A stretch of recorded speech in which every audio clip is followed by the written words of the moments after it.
Bonjour, ici Pasteur Timothée. Combien d'argent êtes-vous prêt à payer pour recevoir la paix? Une paix qui est en vous, une paix qui fait la paix avec votre conscience, qui fait la paix avec les autres. On fait des efforts constamment avec les gens pour se taire ou pour ne pas trop dire, pour conserver la paix. On voit ça dans les familles, on voit ça même entre les pays, on voit ça partout où les gens veulent aller voir des psychologues, savoir comment réfléchir, qu'est-ce qui se passe en dedans d'eux, comment interagir avec les autres, tout cela pour obtenir la paix. Et cette paix-là, vous le savez, elle est gratuite et tout de suite pour ceux qui sont en Jésus-Christ.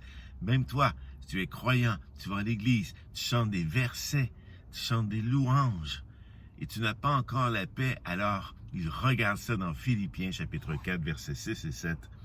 Ne soyez inquiets de rien. Et Paul, quand il écrit cela, il est en prison. Imaginez des prisons de cette époque, son époque à lui. Alors, ne soyez inquiets de rien. Pas même ta vie de couple, pas même ta vie avec tes enfants, pas même ta vie avec ton travail, pas même avec ton manque d'argent.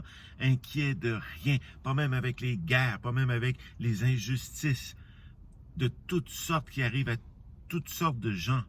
Ne sois inquiet de rien, dit Paul. Mais en toute occasion, donc quand les occasions se présentent où tu pourrais être inquiet, saisis l'occasion pour ne pas l'être. C'est un renversement. Qu'est-ce que tu dois faire?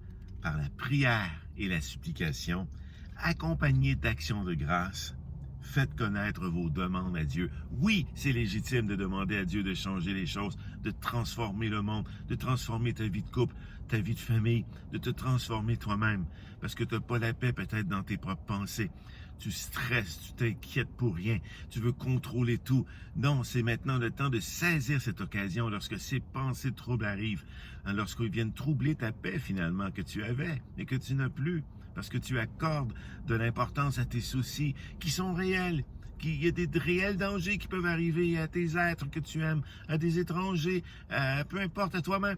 Non, saisis l'occasion, dit Paul, pour faire connaître à Dieu tes besoins par des prières et des supplications, mais il dit, n'oublie pas les actions de grâce, parce que faut que tu remercies Dieu, non pas du problème à venir, mais de tout ce qui est déjà là, non problématique. Tu es en vie, tu es encore capable de prier. Les gens pour qui tu t'inquiètes sont encore en vie, peuvent encore faire des choix éclairés, peuvent encore être protégés par des anges. Je ne sais quelle situation. Tu peux encore recevoir un téléphone qui t'offre un boulot. Tu peux encore recevoir beaucoup d'argent, beaucoup d'amour, des enfants si tu es infertile. Que sais-je? Prie, mais remercie Dieu d'avance aussi pour ce que tu obtiens et remercie Dieu aussi pour tout ce que tu as obtenu. Et regardez ce qui va arriver. Et la paix de Dieu qui surpasse toute intelligence gardera vos cœurs et vos pensées en Jésus-Christ. N'oubliez pas que c'est pour cela que l'on vit. On est caché avec Christ en Dieu. C'est pour Christ que l'on vit. C'est pas pour nous. Donc, tout ce qu'on demande, c'est pour que la gloire de Christ ressorte, qui elle-même fait ressortir la gloire du Père. Le saviez-vous? Alors, c'est nos pensées, nos cœurs restent en Jésus. Si, dans nos demandes et nos prières, on demeure dans l'action de grâce et qu'on dit à Dieu, Seigneur, c'est pas pour moi que je demande ça, c'est pour toi, c'est pour ta gloire à toi, c'est pour que cette personne-là puisse par la suite être en bonne santé mentale, santé physique, santé psychique, psychologique, spirituelle, et ensuite elle peut se consacrer à toi, toi qui peux la sauver, toi qui peux la rendre éternelle dans la vie, dans la paix, elle aussi à son tour. Dieu veut que nous participions avec lui par des prières, des supplications et des actions de grâce. Je vous amène ailleurs dans Jean 14, 27, le Seigneur dit, je vous laisse la paix, je vous donne ma paix. Ce n'est pas de la manière du monde que je vous la donne, que votre cœur cesse de se troubler et de craindre. Amen. Jésus aussi, voyez-vous, Paul, il dit ce que Jésus disait. Eh bien, Jésus dit, la paix que moi je donne, qui est la mienne, n'est pas celle que le monde donne. Parce que dans le monde, pour obtenir la paix, il y a des efforts à faire. Il y a un prix à payer parfois. Il faut que tu te taises, il faut que tu ailles contre tes principes. Je ne sais. Bien, la paix que Jésus donne, c'est une paix qui ne se comprend pas et qui pourtant un enfant peut recevoir. C'est par la foi qu'on l'obtient. mais une paix aussi qui est éternelle, une paix qui est accompagnée d'un amour qui ne te demande rien en retour. Et quand tu es en paix, tu ne t'inquiètes plus.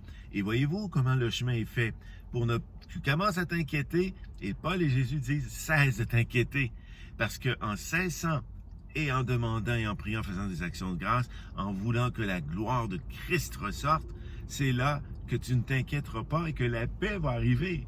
Donc, la paix semble disparaître, tu pries et tu fais des actions de grâce. Merci Seigneur pour ce que tu es. Merci pour ta personne. Merci pour comment tu transformes les cœurs. Le mien premièrement, ceux des autres. C'est pour ta gloire que je te demande que telle situation change. Et voilà que Dieu installe la paix dans ton cœur parce que tu reçois celle de Christ.